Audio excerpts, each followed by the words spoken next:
உங்களுக்கு நிம்மதி உண்டாகுவதாக, தேவனுடைய இரக்கங்கள் அதிகமாவதாக.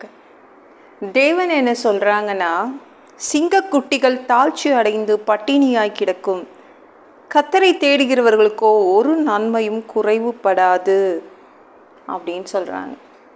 இனிமேல் வாழ்கிறது கஷ்டம், என் சம்பளம், நான் வாங்குகிற சம்பளத்துக்கு எப்படி தான் வாழ்க்கை நான் வாழ போகிறேன்னு தெரியலன்னு கவலைப்பட்டுட்ருக்கீங்களா?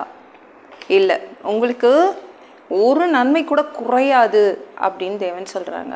எப்பவும் வாழ்கிற வாழ்க்கையை நீங்கள் வாழ்வீங்க, ஒரு நன்மை கூட குறையாது அப்படின்னு தேவன் சொல்கிறாங்க. சிங்கக்குட்டிகள் பட்டினி கிடக்கும், ஆனால் யூதராஜ சிங்கக்குட்டிகள் பட்டினி கிடக்காது. யூதராஜ சிங்கமாகிய இயேசு, அவருடைய குட்டிகள் தான் நாம்.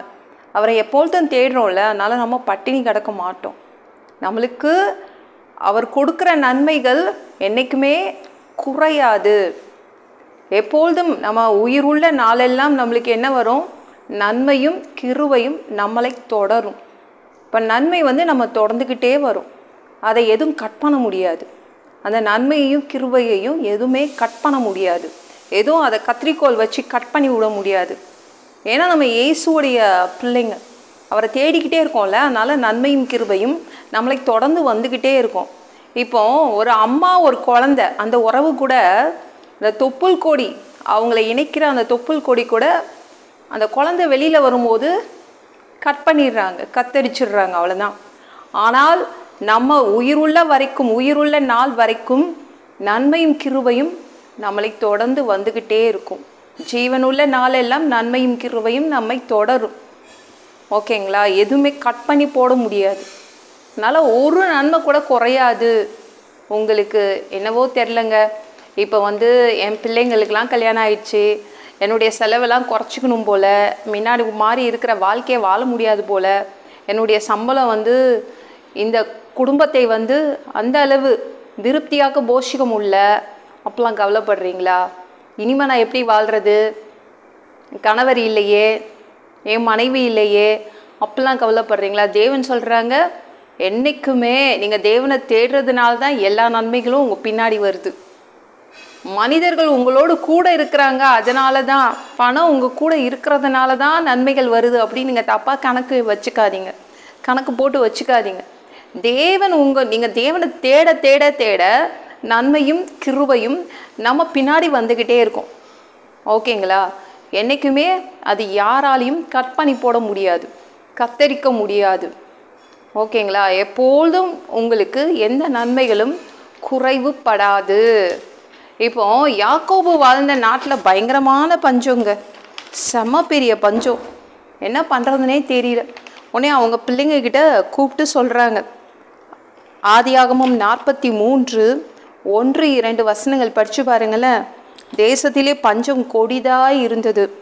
எகிப்திலிருந்து அவர்கள் கொண்டு வந்த தானியம் செலவழிந்த போது அவர்கள் தகப்பன் அவர்களை நோக்கி, நீங்கள் திரும்ப போய் நமக்கு கொஞ்சம் தானியம் வாங்கி கொண்டு வாருங்கள் என்றான்.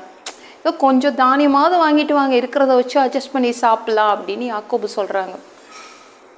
அப்போ இப்போ யோசித்து பாருங்களேன், பக்கத்து கடைக்கு போகிறதுக்கே நம்ம கவலைப்படுறோம், ஒரு சூப்பர் மார்க்கெட்டில் போய் வாங்கிட்டு வர்றதுக்கே கவலைப்படுறோம். ஆனால் அவங்க பக்கத்து நாட்டில் போய் தானியம் வாங்கிட்டு வரணும், அது எவ்வளோ பெரிய கஷ்டம் இல்லை? இந்த 10 பிள்ளைங்கக்கிட்டேயும் 10 சாக்கு பையை கொடுத்து தன்னுடைய பசங்க கிட்ட போய் வாங்கிட்டு வாங்க, தானியத்தை போய் வாங்கிட்டு வாங்கன்னு யாக்கோபு கவலைப்பட்டு அனுப்புகிறான். ஆனால் தேவன் என்ன பண்ணார்? இவங்களுடைய ஒரு பையன் தான் அங்கே தானியத்தை சேர்த்து வச்சான். எப்படி சேர்த்து வச்சுருந்தான்? கடற்கரை மண்ணளவு சேர்த்து வச்சுருந்தான். நீங்கள் ஆதியாகமம் 41:49 படித்து பாருங்களேன். அவ்வளோ தானியத்தை அவன் சேர்த்து வச்சுருந்தான். யாருடைய பையன்?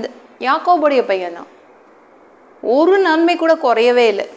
அவங்க பையன் அங்கே தான் இருக்கிறான்னு கண்டுபிடிச்சி கடைசியில் யாக்கோபோ, அவங்க பசங்களோ, அவங்க குடும்பமோ எல்லாருமே எகிப்துக்கு போயிடுறாங்க. சாக்கு பை வச்சு லைனில் நின்று கஷ்டப்பட்டு வாங்கிட்டு இருந்த அந்த குடும்பம், அவ்வளோதான், இனிமேல் சாப்பாடை குறைச்சிக்கணும், கொஞ்சமாக தானியம் கிடச்சா போதும்னு யாக்கோபு நினைக்கும் போது தேவன் என்ன பண்ணார்? அதே நாட்டில் கொண்டு போய் விட்டார். எந்த தானியமும் அவங்க குறைச்சி செலவு பண்ணல, எப்பவும் அவங்க சாப்பிட்ட சாப்பாடையே சாப்பிட்டாங்க. நீங்களும் நினைக்கிறீங்களே இந்த செலவு இனிமேல் செய்ய முடியாது போல், இந்த மாதத்தில் இதுக்கெல்லாம் நம்ம பணம் செலவழிக்க முடியாது போல் அப்படிலாம் நினச்சிட்ருக்கீங்களே. இல்லை, தேவன் சொல்கிறாங்க எல்லா நன்மைகளும் உங்கள் பின்னாடி வந்துகிட்டே தான் இருக்குது. அவ்வளோதான். ஏன்னா நீங்கள் தேவனை தேடி முன்னாடி போயிட்டே இருக்கீங்க, தேவனை தேடி போயிட்டே இருக்கிறீங்க. நன்மைகள் எல்லாம் பின்னாடி வந்துக்கிட்டே இருக்குது. அதை யாருமே அதை கத்தரித்து போட முடியாது, கட் பண்ணி விட முடியாது. உங்கள் ஜீவனுள்ள நாளெல்லாம் நன்மையும் கிருபையும் பின்னாடி வந்துட்டே இருக்கும். நீங்கள் சிங்கக்குட்டிகள் வேணால் பட்டினி கிடக்கும், ஆனால் யூத ராஜ சிங்கம் இயேசுவை தேடுகிற பிள்ளைங்க குட்டிங்க நம்ம என்றைக்குமே பட்னியாக இருக்க மாட்டோம். எல்லா நன்மைகளும் நமக்கு கிடைக்கும். ஓகேங்களா? இந்த வீடியோ பிடிச்சிருந்துச்சுன்னா மற்றவங்களுக்கு ஷேர் பண்ண மறக்காதீங்க. கர்த்தர் தாமே உங்களை ஆசீர்வதிப்பாராக.